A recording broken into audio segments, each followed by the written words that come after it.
আসসালামু আলাইকুম everyone, welcome to loop and logic. So আজকের এই লেকচার ভিডিওতে আমরা প্রায়োরিটি স্কেজুলিং নিয়ে আলোচনা করতে যাচ্ছি। সো প্রিভিয়াসলি আমরা বেশ কয়েক ধরনের স্কেজুলিং অ্যালগরিদম দেখছি। সো আজকের ভিডিওতে প্রায়োরিটি স্কেজুলিং দেখব, যেখানে আমাদের প্রত্যেকটা প্রসেসের সাথে তার প্রায়োরিটি নাম্বারকে অ্যাড করে দেওয়া থাকে। ওকে, সো ধরে নিচ্ছি আমাদের মাল্টিপল প্রসেস আছে, প্রসেস 1, প্রসেস 2, প্রসেস 3, ঠিক আছে, প্রসেস 4। সো সবগুলো প্রসেসের সাথে তাদের আর্জেন্সি লেভেলের উপর বেসিস করে প্রত্যেকটার সাথে একটা করে কি দেওয়া থাকে, প্রত্যেকটার সাথে এক একটা প্রায়োরিটি নাম্বার দেওয়া থাকে। যে প্রসেস 1 এর সবচেয়ে আর্জেন্ট কাজ, তো প্রসেস 1 কে আমরা দিলাম হচ্ছে 40, ঠিক আছে, এরকম একটা কিছু দিলাম। অথবা প্রসেস 1 কে দিলাম, যেহেতু মানে দুইভাবেই হয়, যে আমি ম্যাক্সিমাম নাম্বার দ্বারাও প্রায়োরিটি ইন্ডিকেট করতে পারি, মিনিমাম নাম্বার দিলাম যে 1, যে প্রসেস 1 এর প্রায়োরিটি সবচেয়ে বেশি, এটা বোঝানোর জন্য আমরা মিনিমাম নাম্বার ইউজ করলে প্রসেস 1 কে আমরা 1 দিচ্ছি, ঠিক আছে। সো প্রসেস 3 এর হচ্ছে আরেকটু কম, সো দ্যাট আমরা তাকে 2 দিতে পারি। সো মোস্ট অফ দ্য হার্ডওয়্যারে প্রসেসের আমাদের এইভাবে প্রায়োরিটি গুলো সেট করা থাকে। ওকে, ফাইন। সো এই প্রসেসের কোনটার প্রায়োরিটি কেমন সেইটার উপর বেসিস করে আমাদের এই প্রায়োরিটি স্কেজুলিংটা কাজ করে। এখানে প্রায়োরিটি স্কেজুলিং বসে আছে। সো ধরে নিচ্ছি এটা রেডি কিউ, রেডি স্টেট, আর এটা ধরে নিচ্ছি সিপিইউ, ঠিক আছে। আর এখানে হচ্ছে প্রায়োরিটি স্কেজুলার বসে আছে। এই ব্যারে যেটা করে সেটা হচ্ছে এই রেডি কিউয়ে থাকা বিভিন্ন ধরনের প্রসেসের মধ্যে থেকে কার কার হচ্ছে প্রায়োরিটি কেমন সেইটার সাপেক্ষে রেডি কিউ থেকে সিপিইউ তে পাঠানো হয়। এটা হচ্ছে আমাদের মূলত priority scheduling. Priority scheduling is a CPU scheduling algorithms where each process is assigned a priority. যে প্রত্যেকটা প্রসেসের একটা করে প্রায়োরিটি থাকে। The CPU is allocated to the process with the highest priority. যার হচ্ছে প্রায়োরিটি সবচেয়ে বেশি সেখানে CPU দিয়ে দেওয়া হয়। If two process have the same priority, usually FCSS, ধরে নিচ্ছি প্রসেস 1 এবং প্রসেস 2 দুইটারই হচ্ছে কি সেম প্রায়োরিটি আছে, ঠিক আছে, দুইটারই priority same. In this case কি হবে, first come first serve serve যে হচ্ছে আমরা অ্যালগরিদমটা পড়ছিলাম সেটা ইউজ হবে, ঠিক আছে। পরবর্তীতে ম্যাথ সলভের সময় আমরা এটা দেখতেছি কি হচ্ছে এখানে। এবং এই প্রায়োরিটি স্কেজুলিংকে আমরা মূলত আবার দুই ভাগে ভাগ করতে পারি। একটাকে বলতেছি আমরা প্রিমটিভ প্রায়োরিটি স্কেজুলিং, আর একটাকে বলতেছি আমরা নন প্রিমটিভ priority scheduling. Sorry. So প্রিমটিভ priority scheduling কি? প্রিমটিভ প্রায়োরিটি স্কেজুলিং হচ্ছে আমার সিপিইউ দিয়ে দেওয়া থাকে, ধরে নিচ্ছি এটা প্রসেস 1, এবং প্রসেস 1 কে বলে দেওয়া আছে যে তুমি 1 সেকেন্ড পর পর চেক করবা প্রায়োরিটি লিস্টে নতুন কেউ আসছে কিনা, ঠিক আছে। লেটস সে এটা হচ্ছে আমাদের রেডি কিউ, রেডি কিউ, এটা রেডি কিউ, আর এটা হচ্ছে সিপিইউ। ওকে, সো আমাদের এখানে হচ্ছে যে কি আছে, এখানে হচ্ছে আমাদের প্রায়োরিটি স্কেজুলার আছে। সো প্রায়োরিটি স্কেজুলার একটা জব কি করলো, ধরে নিচ্ছি প্রসেস 1, এখানে ধরে নিচ্ছি মাল্টিপল আমাদের প্রসেস আছে। এই মাল্টিপল প্রসেস থেকে প্রসেস 1, প্রসেস 2, প্রসেস 3, ঠিক আছে, প্রসেস 5, এরকম মাল্টিপল প্রসেস আছে। এগুলো থেকে সবচেয়ে প্রায়োরিটি বেশি আমি ধরে নিচ্ছি প্রসেস 2 এর। সো এই আমাদের প্রায়োরিটি স্কেজুলার কি করবে, প্রসেস 2 কে আমাদের সিপিইউ কে দিয়ে দিবে, প্রসেস 2 কে। এবং সিপিইউ কতক্ষণ পর্যন্ত প্রসেস 2 কে ধরে রাখতেছে, প্রসেস 2 যদি এক্সিকিউশন মানে প্রসেস 2 পুরোটা শেষ হতে যদি 7 সেকেন্ড লাগে এবং সিপিইউ যদি তাকে 7 সেকেন্ডই ধরে রাখে, ইন দিস কেস আমরা তাকে বলবো হচ্ছে নন প্রিমটিভ প্রায়োরিটি স্কেজুলিং। সো নন প্রিমটিভ প্রায়োরিটি স্কেজুলিং এ যে কোনো প্রসেস একবার সিপিইউ পেয়ে গেলে পুরো কাজ শেষ করে সে ব্যাক করে। সো এটা হচ্ছে আমাদের কি, এটা হচ্ছে নন প্রিমটিভ প্রায়োরিটি স্কেজুলিং। বাট এরকম যদি হয় আমরা এটাকে প্রিমটিভ প্রায়োরিটি স্কেজুলিং বলতে চাচ্ছি। ইন দিস কেস P2 আমাদের সিপিইউ পাবে, ঠিক আছে, বাট এই সিপিইউ ধরে নিচ্ছি যে P2 সিপিইউ পাইছে 10 সেকেন্ড সময়, ঠিক আছে। যখন আমাদের ধরে নিচ্ছি 10 সেকেন্ড আমাদের যখন চলতেছে, তখন আমাদের এই P2 হচ্ছে সিপিইউটা পাইছে, সিপিইউ এর অ্যাক্সেস পাইছে। সিপিইউ তাকে 1 সেকেন্ড এক্সিকিউট করার পরে, 1 সেকেন্ড এক্সিকিউট করার পরে আবার এখানে তাকাবে, তাকায় দেখবে এই 1 সেকেন্ড অর্থাৎ 10 থেকে 11 সেকেন্ড হলে সে আবার এখানে তাকাবে এবং এখানে দেখবে যে এই 11 সেকেন্ডের মধ্যে নতুন কোনো আমাদের প্রসেস এখানে আসছে কিনা, ঠিক আছে। ধরে নিচ্ছি আমাদের আরেকটা প্রসেস আসছে, প্রসেস 6, যেইটার কিনা প্রায়োরিটি আরো বেশি, ঠিক আছে, আরো বেশি প্রায়োরিটি এইটার। সো তখন সিপিইউ যেটা করবে, এই বান্দাটাকে বাদ দিয়ে তখন সে এই বান্দাটাকে এক্সিকিউশনে নিয়ে আসবে। সো এটা হচ্ছে আমাদের প্রিমটিভ প্রায়োরিটি স্কেজুলিং, যেটা আমরা একটু পরে একটা ম্যাথের সূত্রতে দেখবো। সো এখানে হচ্ছে আমরা মূলত আজকে প্রিমটিভ প্রায়োরিটি স্কেজুলিং এর ভিডিওতে আলোচনা করবো, পরবর্তীতে হচ্ছে আমরা নন প্রিমটিভ আলোচনা করবো। সো হায়ার প্রায়োরিটি, তার আগে আমরা হচ্ছে কয়েকটা দেখি যে এখানে প্রায়োরিটি কিভাবে অ্যাসাইন করা হয়, ইম্পর্টেন্স অফ দ্য টাস্ক, টাস্কের উপরে deadline, resource requirements, user type, ঠিক আছে। সো এগুলোর বেসিসে এক একটা প্রায়োরিটি অ্যাসাইন করা হয়। এবং আমরা কিভাবে বুঝবো যে কোন প্রসেসের প্রায়োরিটি কেমন, ধরে নিচ্ছি প্রসেস 1 এর প্রায়োরিটি দেওয়া আছে হচ্ছে 10, প্রসেস 2 এর দেওয়া আছে হচ্ছে 5, প্রসেস 3 এর দেওয়া আছে ধরে নিচ্ছি 4, প্রসেস 4 এর ধরে নিচ্ছি আমাদের 8। এখন আমি কিভাবে বুঝবো এগুলো থেকে highest priority car? So most of the সিস্টেমে যেটা বিবেচনা করা হয় এটা হচ্ছে আমাদের প্রায়োরিটি। মোস্ট অফ দ্য সিস্টেমে যেটা বিবেচনা করা হয় এই প্রায়োরিটির মধ্যে থেকে সবচেয়ে কম যেটা সেটা হচ্ছে ম্যাক্সিমাম প্রায়োরিটি, ঠিক আছে। এখানে 4 হচ্ছে সবচেয়ে ম্যাক্সিমাম প্রায়োরিটি। সো এটা বলছে lower number higher priority in most system, সব সিস্টেমে না, মোস্ট সিস্টেমে এইটা হয়। আবার কোশ্চেনে যদি বলে দেওয়া থাকে যে হায়ার নাম্বারকে তুমি হচ্ছে বেশি প্রায়োরিটি ধরে নাও, তখন হচ্ছে আমাদের এখানে সবচেয়ে হায়ারকে 10, তখন প্রসেস 1 হচ্ছে আমাদের ম্যাক্সিমাম প্রায়োরিটি পাবে, ঠিক আছে। সো এটা কোশ্চেনের উপর ডিপেন্ড করে, আর কোশ্চেনে স্পেসিফাই না করে দেওয়া থাকলে তখন আমরা লোয়ার নাম্বার বা ছোট নাম্বারটাকে ম্যাক্সিমাম প্রায়োরিটি দিব। ওকে, সো এটার প্রায়োরিটি লেভেল জেনারেলি বেশি থাকবে, তারপরে এইটা, তারপরে এইটা, তারপরে যে এইটা। ওকে, সো এটা হচ্ছে আমাদের এখানকার প্রায়োরিটি অ্যাসাইনমেন্ট।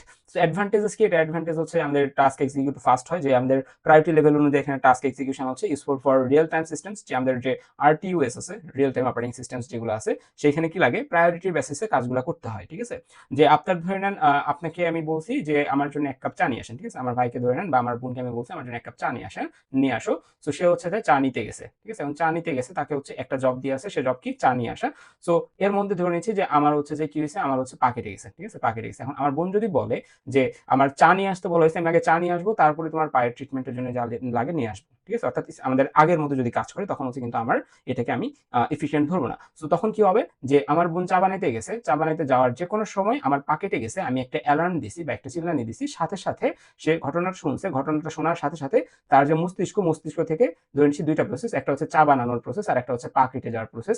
পা কেটে যাওয়ার প্রসেসের কি, পা কেটে যাওয়ার প্রসেসের আমাদের যে হচ্ছে প্রায়োরিটি, সেটা বেড়ে গেছে। সো যেহেতু বেড়ে গেছে, সো সে এখানে চা বানানো বাদ দিয়ে আমার কাছে চলে আসছে পা ঠিক করার জন্য। ঠিক আছে, কাইন্ড অফ এরকম আমরা চিন্তা করতে পারি। বাট এইটার একটা ডিসঅ্যাডভান্টেজেস আছে, যে স্টারভেশন প্রবলেম। লাস্ট ভিডিওতে আমি স্টারভেশন প্রবলেম সম্পর্কে বলছিলাম। স্টারভেশন প্রবলেম কি, যে আপনার এখানে আপনি ধরে নেন আপনি খুবই আপনি হচ্ছে খুবই একটা ভদ্র প্রসেস। ঠিক আছে, এখানে ধরে নেন P2, P3, P4 এরকম মাল্টিপল প্রসেস আছে এবং আপনি খুবই ভদ্র প্রসেস। ঠিক আছে, এখন আপনি যেহেতু খুবই ভদ্র প্রসেস, আপনাকে প্রায়োরিটি সবচেয়ে কম দিছে। ঠিক আছে, যে ভালো মানুষের দাম নাই, আমরা যেটা জানি, যে আপনি খুবই ভদ্র প্রসেস, আপনাকে সবচেয়ে কম প্রায়োরিটি দিচ্ছে। ঠিক আছে, তো এটা আপনার প্রায়োরিটি হচ্ছে 100, এবং এখানে কন্টিনিউয়াসলি একটার পর একটা প্রসেস ঢুকতে আছে। কারো প্রায়োরিটি 2, কারো প্রায়োরিটি 3, কারো 10, কারো 15, এরকম করে করে, বাট সবাই আপনার থেকে কম। ইন দিস কেস এই প্রসেসটা এক্সিকিউট হইতে বা সিপিইউ এর এই প্রসেসটা পাওয়া কি অনেক বেশি সময় লাগবে না? অনেক সময় এটা কি হয়ে যাবে, কষ্টসাধ্য হয়ে যাবে এই প্রসেসটা সিপিইউ এর অ্যাক্সেস পাওয়া। সো এইটাকে আমরা বলছি স্টারভেশন প্রবলেম। ওকে, সো এটা হচ্ছে স্টারভেশন প্রবলেম, যে একটা ক্ষুদ্র প্রসেসকে অনেকক্ষণ ধরে ওয়েট করতে হচ্ছে এই পদ্ধতিতে। ওকে, সো এই স্টারভেশন প্রবলেমের সলিউশন আছে, একটু পরে দেখতেছি আমরা। সো এটার ইমপ্লিমেন্টেশন অনেক কঠিন, complex implementation, need proper priority assignment. ঠিক আছে, যে প্রায়োরিটি অ্যাসাইনমেন্ট কোনটাকে কোন প্রায়োরিটি দেওয়া লাগবে সেটা কিন্তু ম্যাটার করে। ফাইন, এখন আমরা আসি স্টারভেশন যে প্রবলেমটা আমরা দেখলাম, এটার সলিউশন কি। স্টারভেশন প্রবলেম কি, low priority processes might wait forever if higher priority process keeps arriving. ঠিক আছে, সো এটা দ্যাটস কল্ড স্টারভেশন। এজিং কি, এজিং হচ্ছে আমি যদি এরকম একটা সিস্টেম দাঁড় করাই, যে আমার যেগুলো লো প্রায়োরিটিতে আছে, ঠিক আছে, লো প্রায়োরিটিতে আছে, ঠিক আছে, আমি ধরে নিচ্ছি আমার সিপিইউ চলতেছে, 0 সেকেন্ডে চললো, 1 সেকেন্ডে, 2 সেকেন্ডে, 3 সেকেন্ডে, 4 সেকেন্ডে, 5, 6 এরকম ভাবে চলতেছে। 0 সেকেন্ডে যখন সে হচ্ছে যে আমার কিউ চেক করছে, আমার যে রেডি কিউ আছে, তখন ধরে নিচ্ছি আমার প্রসেস 1টা এখানে আছে। ঠিক আছে, প্রসেস 1টা এখানে আছে, প্রসেস 2, প্রসেস 3, প্রসেস 4, প্রসেস 5, 6, এবং প্রসেস 1 এর ধরে নিচ্ছে আমার যে হচ্ছে প্রায়োরিটি সেটা সবচেয়ে বেশি, প্রায়োরিটি সবচেয়ে কম সেটা হচ্ছে আমি ধরে নিচ্ছি এখানে 100 দিয়ে রাখছি। সো আমার প্রায়োরিটি সবচেয়ে কম। সো আমাদের এজিং এ যেটা হয়, যে প্রত্যেকবার যখন আমাদের 0 থেকে 1 এ আসবে, অর্থাৎ 1 সেকেন্ড হয়ে যাবে, আমার সিপিইউ কি করবে, আমার এই প্রসেস যে হচ্ছে রেডি কিউটা আছে এটা চেক করবে, চেক করে দেখবে এখানে ম্যাক্সিমাম প্রায়োরিটিটা সেটাকে নিয়ে আসবে। ঠিক আছে, এভাবে করতে করতে আস্তে আস্তে তো 100 জন্য অনেক সময় লাগবে। সো এখানে যে এজিং এ যে সিস্টেমটা করা হয়, যে প্রত্যেকবার চেকিং এর সময় যেগুলো আমাদের লো প্রায়োরিটির কিউ, আমাদের যে লো প্রায়োরিটির যে ইয়াগুলো আছে, প্রসেসগুলো আছে, সেগুলোকে 1 ঘর বা 2 ঘর করে ইনক্রিমেন্ট করে দেওয়া হবে, যে তাদের প্রায়োরিটি একটা একটা করে বাড়ানো হবে। ঠিক আছে, সো এইভাবে করতে করতে 2 এর সময় যে আমাদের এটা 98 হয়ে যাবে এটার প্রসেসে, এটার প্রায়োরিটি 3 এর সময় যে এটার প্রায়োরিটি হয়ে যাবে হচ্ছে যে 97, 4 এ যে হয়ে যাবে 96। ঠিক আছে, এইভাবে করতে করতে তার প্রায়োরিটি কিন্তু বেড়ে যাচ্ছে, সে অনেকক্ষণ ধরে লাইনে ওয়েট করতেছে, প্রত্যেকবার আমরা চেক করতেছি এবং তাকে এক ঘর করে প্রায়োরিটি বাড়িয়ে দিচ্ছি। So increase the priority of waiting process gradually. ঠিক আছে, গ্র্যাজুয়ালি আমরা কি করতেছি, আমরা এখানকে ইনক্রিজ করে দিচ্ছি। Even the quietest process eventually gets its turn. ঠিক আছে, সো এটা হচ্ছে আমাদের ageing. So starvation and ageing আসলে হোপফুলি আমরা পারবো এখন। ওকে, ফাইন। সো এখন আমরা মূলত আসবো হচ্ছে আমাদের আমাদের ওকে, সো এখন হচ্ছে আমরা ম্যাথ সলভে আসি। ম্যাথ সলভে আমাদের যেটা করতে হবে, যে এরকম একটা ম্যাথ দেওয়া থাকবে, আমাদের প্রায়োরিটি নাম্বার দেওয়া থাকবে, সাথে process number, arrival time and burst time. So এখান থেকে আমাকে গ্যান্ট চার্ট ড্র করতে বলবে ফার্স্ট অফ অল। সো আমরা গ্যান্ট চার্ট ড্র করতে পারলে বাকি যেসব কোশ্চেন, লাইক হচ্ছে আমাদের কাছ থেকে কমপ্লিশন টাইম, তারপর turn around time, waiting time, average turn around time, average waiting time, এগুলো যদি চাই খুবই ইজিলি আমরা অ্যান্সার করতে পারবো। সো মেইনলি হচ্ছে আমাদের গ্যান্ট চার্ট আঁকাটা এখানে শিখতে হবে। সো গ্যান্ট চার্ট আঁকার জন্য আমরা এখানে ধরে নিচ্ছি, এটা গ্যান্ট চার্ট আঁকার জন্য আমরা একটা রেডি কিউ এর কথা চিন্তা করি। ঠিক আছে, যে আচ্ছা আমরা সর্বপ্রথম যেটা করবো, যে এখানে অ্যারাইভাল টাইমের দিকে তাকাবো। আমরা সর্বপ্রথম কি করবো, অ্যারাইভাল টাইমের দিকে তাকাবো। সো আমাদের সিপিইউ বা আমাদের যে প্রসেস, সেইটা শুরু হচ্ছে কত থেকে, আমাদের শুরু হচ্ছে 0 সেকেন্ড থেকে। সো আমরা এখানে 0 সেকেন্ড দিলাম। 0 সেকেন্ডে শুরু হয়েছে, এরকম কোনো অ্যারাইভাল টাইম আছে? হ্যাঁ, অ্যারাইভাল টাইম অর্থাৎ 0 তে শুরু হয়েছে এরকম একজন আছে, কে সে, প্রসেস 1। সো আমরা এখানে প্রসেস 1 দিচ্ছি, এবং আমি ধরে নিচ্ছি আমার যে কোশ্চেনটা দিয়ে আছে, এই কোশ্চেনে আমি ধরে নিচ্ছি আমার কোশ্চেনে আমার প্রায়োরিটি যত বেশি, অর্থাৎ প্রায়োরিটি যত বেশি আমার, আমি ধরে নিচ্ছি প্রায়োরিটি যত বেশি, সরি, আমি ধরে নিচ্ছি যে আমার নাম্বার যত বেশি এখানে, ঠিক আছে, যে ডিজিট যত বেশি তত বেশি প্রায়োরিটি। সো এখানে সবচেয়ে বেশি প্রায়োরিটি কার 40-এর, আমার তারপর সবচেয়ে কম প্রায়োরিটি কার 10-এর, এটা আমি ধরে নিচ্ছি। Okay fine. সো আমি এখানে আমাদের 0 সেকেন্ডে কি করলাম, প্রসেস 1 কে জায়গা দিয়ে দিলাম। এখন এই প্রসেস 1টা কতক্ষণ চলবে, 1 সেকেন্ড। 0 সেকেন্ড থেকে 1 সেকেন্ড পর্যন্ত এই বান্দা চলবে। সো এখানে 1 সেকেন্ড। Okay fine. এখন প্রসেস 1 কে এখানে যে পাঠালাম, এখানে আমাদের লিখতে হবে যে এই যে প্রসেস 1 কে পাঠানো হয়েছে, সো প্রসেস 1 এর বার্স্ট টাইম কত ছিল, প্রসেস 1 এর বার্স্ট টাইম ছিল 5। সো আমরা এখানে 5 লিখতেছি। ফাইন।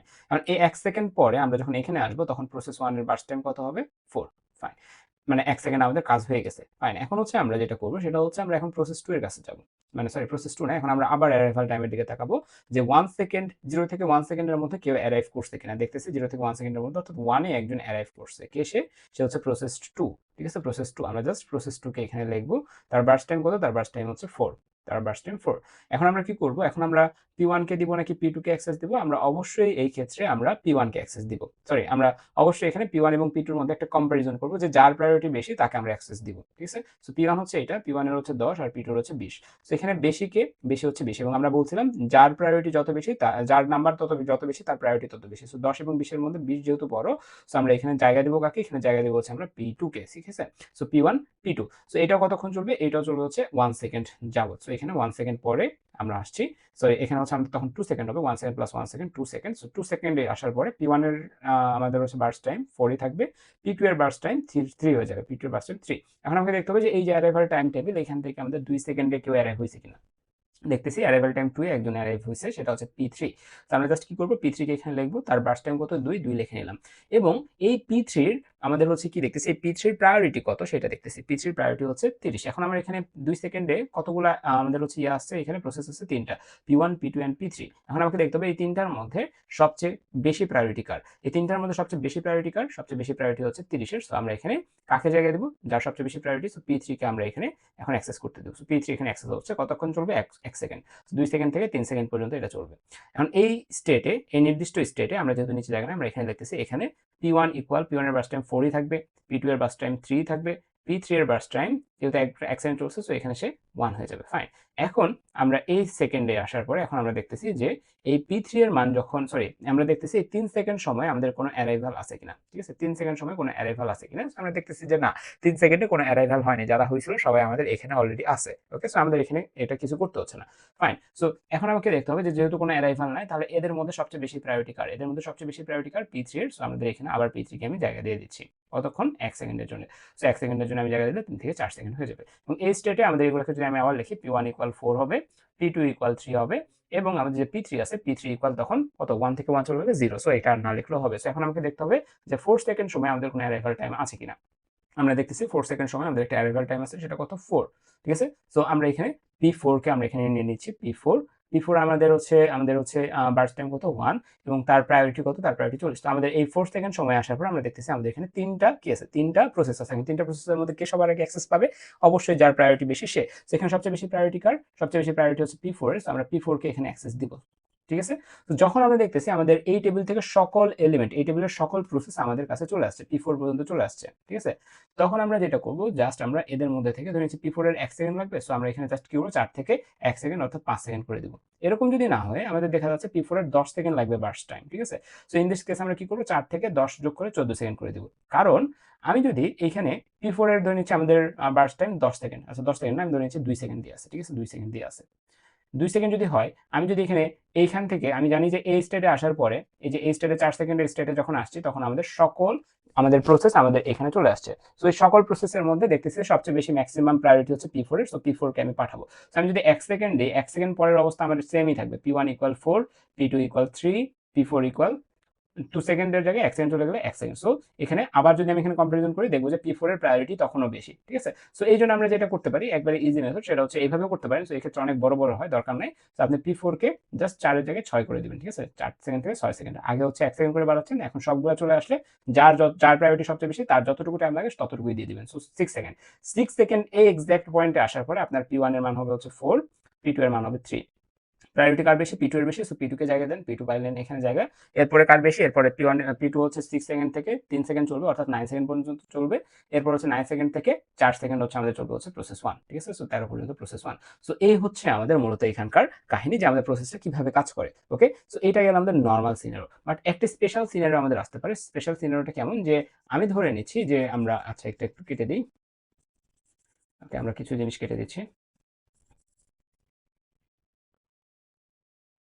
তো আমরা যদি এখানে একটু চেঞ্জ করি, লাইক এটাকে যদি আমরা 30 থেকে এটার প্রায়োরিটি যদি 40 করে দিই, আমি হচ্ছে আমরা ধরে নিচ্ছি এটার অ্যারাইভাল টাইম হচ্ছে 2 ঠিক আছে? এটার অ্যারাইভাল টাইম হচ্ছে 2, আচ্ছা 3 এ ধরতেছি, fine. So in this case আমরা যদি দেখি 0 সেকেন্ডে কে আছে অ্যারাইভাল টাইমে, 0 সেকেন্ডে P1 আছে, সো প্রসেস 1 কে নিলাম। প্রসেস 1 এর আমাদের বার্স্ট টাইম ছিল 5, সো 1 সেকেন্ড পরে সেটা 4 হয়ে যাবে, এবং 1 সেকেন্ড সময় আমরা দেখতেছি যে এখানে অ্যারাইভাল টাইমে আরেকজন বান্দা অ্যারাইভ হয়েছে P2, সো আমরা P2 কে নিয়ে নিলাম। P2 এর বার্স্ট টাইম হচ্ছে 4। সো এই দুইটার মধ্যে প্রায়োরিটি কার বেশি? অবশ্যই P2 এর বেশি, কারণ P2 নাম্বার বড়, সো P2 এর বেশি। সো P2 কে আমরা অ্যাক্সেস দিলাম 1 সেকেন্ড। সো 1 সেকেন্ড পরে আমরা 2 সেকেন্ডে আসলাম। 2 সেকেন্ডে আসার অবস্থায় P1 এর বার্স্ট টাইম P1 এর বার্স্ট টাইম 4 থাকবে, P2 এর বার্স্ট টাইম 4 থেকে 3 হবে।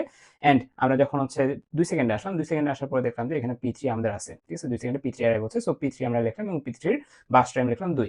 এগুলোর মধ্যে সবচেয়ে ম্যাক্সিমাম আমাদের হচ্ছে বেশি কার, সবচেয়ে এটা কি বলে, সবচেয়ে হাইয়েস্ট প্রায়োরিটি কার? সবচেয়ে হাইয়েস্ট প্রায়োরিটি হচ্ছে P3 এর। সো এখানে আমরা এখন কি করব, P3 কে এক্সিকিউশনে দিব। সো আমরা P3 কে এক্সিকিউশনে দিলাম, ফাইন। এখন এই যে P3 কে এক্সিকিউশনে দিলাম 1 সেকেন্ড পরে, আমরা তারা 1 সেকেন্ড পরে এখানে 3 সেকেন্ড হবে। এখন আমরা এখানে থেমে আবার এখানে লিখব P1 equal 4, P2 equal, P2 equal কত? P2 ইকুয়াল হচ্ছে 3, এন্ড P3 ইকুয়াল 2 সেকেন্ড ছিল, 1 সেকেন্ড দিয়ে দিলাম, সো P3 ইকুয়াল হবে হচ্ছে 1, ফাইন।